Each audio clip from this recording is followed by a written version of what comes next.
आज 26 जनवरी है, दिन सोमवार है। ये जानते हैं बिहार की 30 फटाफट बड़ी खबरों को, और इस न्यूज को आप किस जगह से देख रहे हैं हमें कमेंट बॉक्स में जरूर बताएं।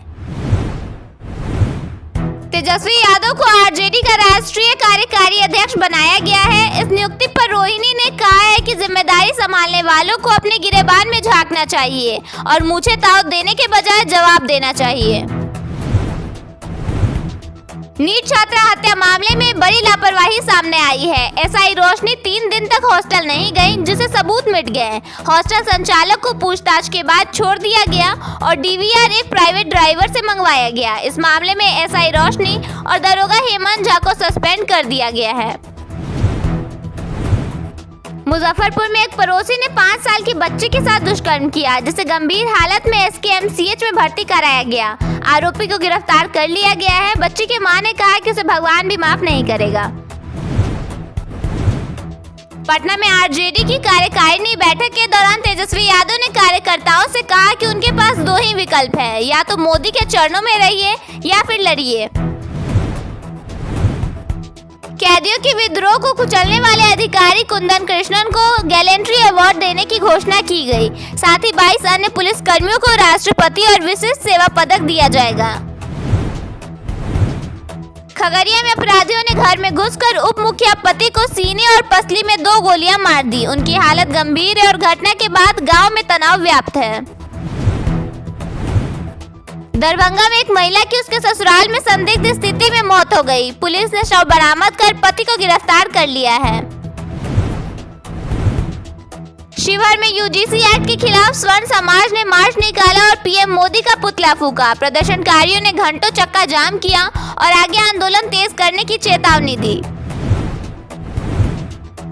नीट छात्रा मौत मामले में लापरवाही पर कड़ा एक्शन लेते हुए सम्राट चौधरी ने डीजीपी को तलब किया है। वे एसएसपी और एसआईटी से भी इस मामले में जवाब मांगेंगे। शेखपुरा में एक विवाहिता के साथ मारपीट कर उसे घर से निकाल दिया गया। पति ने दूसरी शादी कर ली, जिसके बाद सास ससुर समेत अन्य लोगों पर केस दर्ज किया गया है। नालंदा में एक धागा फैक्ट्री पर कब्जे को लेकर हुई पंचायती के दौरान फायरिंग हुई। इसमें एक युवक को गोली लगी है, जिसे इलाज के लिए हायर सेंटर भेजा गया है। पुलिस ने मौके से 7 खोखे बरामद किए हैं। प्रशांत किशोर ने कहा कि जनता ने एनडीए को सरकार और हमें सड़क दी है। वे 1 जून से सरकार के खिलाफ सड़क पर उतरेंगे ताकि जनता से किए वादों को पूरा करने का दबाव बनाया जा सके।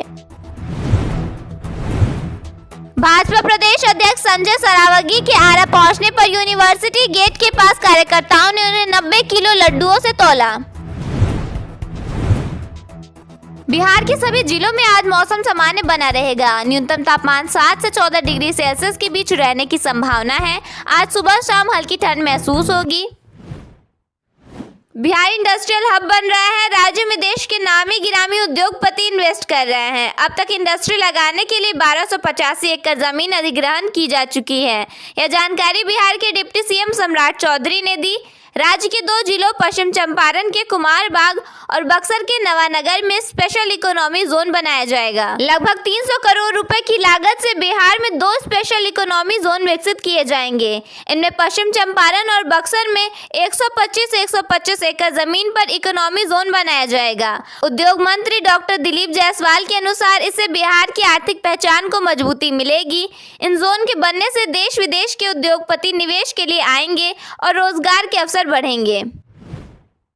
बिहार का मौसम इन दिनों 2 मिजाज में नजर आ रहा है। आईएमडी के अनुसार प्रदेश में अगले 5 दिनों तक ठंड में कोई बड़ी बढ़ोतरी नहीं होगी और बारिश की भी कोई संभावना नहीं है। दिन में हल्की धूप तापमान को सामान्य से ऊपर बनाए रखेगी, जबकि सुबह और शाम हल्की ठंड बनी रहेगी। पश्चिमी विक्षोभ की संभावित सक्रियता और पहाड़ी इलाकों में हो रही बर्फबारी के कारण आने वाले दिनों में मौसम अचानक करवट ले सकता है।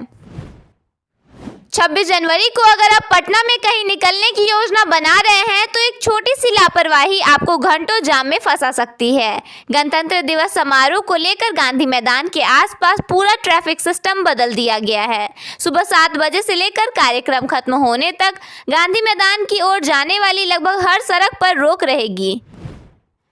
पटना में नीट छात्रा की मौत मामले में बड़ा एक्शन लिया गया। चित्रगुप्त नगर की थानेदार रोशनी कुमारी और कदम कुआं के दरोगा हेमंत झा को सस्पेंड कर दिया गया है। दोनों पर आरोप लगाया गया है कि सूचना मिलने के बावजूद समय पर कार्रवाई नहीं की गई।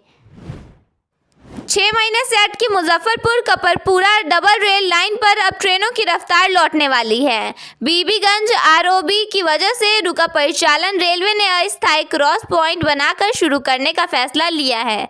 इससे सीतामढ़ी और मोतिहारी रूट के यात्रियों को बड़ी राहत मिलेगी। मुख्यमंत्री नीतीश कुमार की समृद्धि यात्रा आज वैशाली जिले में पहुंची। जिले को उन्होंने करोड़ों रुपए की सौगात दी। इसके साथ ही राजकीय मेडिकल कॉलेज का उद्घाटन भी किया। इसके अलावा सीएम नीतीश कुमार ने अलग अलग विभागों के स्टॉल का इंस्पेक्शन किया। बिहार में अब जमीन का निबंधन GIS तकनीक से भौतिक सत्यापन के बाद होगा। मद्य निषेध उत्पाद एवं निबंधन विभाग के सचिव अजय यादव ने राजस्व क्षति रोकने और विवाद कम करने के लिए यह निर्देश जारी किया है। वास्तविक भूमि और संरचना की सही जानकारी सुनिश्चित करने के लिए यह कदम उठाया गया है। आरजेडी की राष्ट्रीय कार्यकारिणी की बैठक में तेजस्वी यादव को राष्ट्रीय कार्यकारी अध्यक्ष बनाया गया। पटना के होटल मौर्य में यह बैठक हुई, जिसमें लालू प्रसाद, राबड़ी देवी, मीसा भारती, संजय यादव समेत पार्टी के कई नेता मौजूद रहे। भोला यादव ने तेजस्वी यादव को राष्ट्रीय कार्यकारी अध्यक्ष बनाने का प्रस्ताव रखा, जिस पर सभी नेताओं ने सहमति जताई। तेजस्वी यादव को यह जिम्मेदारी दिए जाने पर उनकी बहन रोहिणी आचार्य जमकर भड़की। रोहिणी ने एक्स अकाउंट के जरिए पोस्ट शेयर कर लिखा, सियासत के शिखर पुरुष की गौरवशाली पारी का एक तरह से पट्टाछेप, ठकुर सुहाती करने वालों और गिरोह घुसपैठ को उनके हाथों की कठपुतली बने शहजादा की ताजपोशी मुबारक। इस तरह से रोहिणी आचार्य ने तंज भरे लहजे में बधाई दी। 24 जनवरी 2026 को ऊर्जा सचिव मनोज कुमार सिंह की अध्यक्षता में Bihar state power holding company limited और उसकी सहयोगी कंपनियों की समीक्षा बैठक हुई। बैठक में बिजली व्यवस्था को अधिक जवाबदेह, पारदर्शी और उपभोक्ता केंद्रित बनाने पर चर्चा की गई। इस दौरान कई अहम फैसले लिए गए। सबसे महत्वपूर्ण निर्णय के तहत अब हर बिजली बिल पर संबंधित क्षेत्र के कॉल सेंटर का मोबाइल नंबर छापना अनिवार्य होगा। इससे बिजली कटौती या फॉल्ट की स्थिति में उपभोक्ता सीधे स्थानीय टीम से संपर्क कर सकेंगे। बागमती और लाल बकेया नदी पर खोरीपाकर अदौरी घाट पर 205.4 करोड़ रुपए की लागत से 3.2 किलोमीटर लंबा RCC पुल बनेगा। सरकार से स्वीकृति मिलने के बाद वित्त वर्ष 2025-26 के लिए केंद्रीय सड़क निधि से राशि मांगी गई है। यह पुल अयोध्या धाम से जानकी धाम और सीतामढ़ी से मोतिहारी की दूरी कम करेगा। सुपौल के हरदी चौघारा में दहेज के लिए एक विवाहिता पार्वती देवी की हत्या कर दी गई। ससुराल वालों ने शव को जलाने का प्रयास किया, लेकिन मायके वालों और पुलिस ने जलती चिता से शव बरामद कर लिया। मृतका के पिता ने ब्याज पर पैसे लेकर शादी की थी और 50,000 रुपए के बकाया दहेज के लिए यह जघन्य अपराध हुआ। पुलिस मामले की जाँच कर रही है। बांका पुलिस ने भागलपुर दुमका मुख्य मार्ग पर 2 अलग अलग कार्रवाई में करीब 2 करोड़ रुपए की अवैध अंग्रेजी शराब जब्त की। बाराहाट में पश्चिम बंगाल से गोरखपुर जा रही 10,372.5 लीटर शराब पकड़ी गई, जबकि रजौन में झारखंड से समस्तीपुर ले जाई जा रही 8,169 लीटर शराब भूसे के ट्रक से बरामद हुई। दोनों मामलों में ट्रक चालकों को गिरफ्तार कर लिया गया है।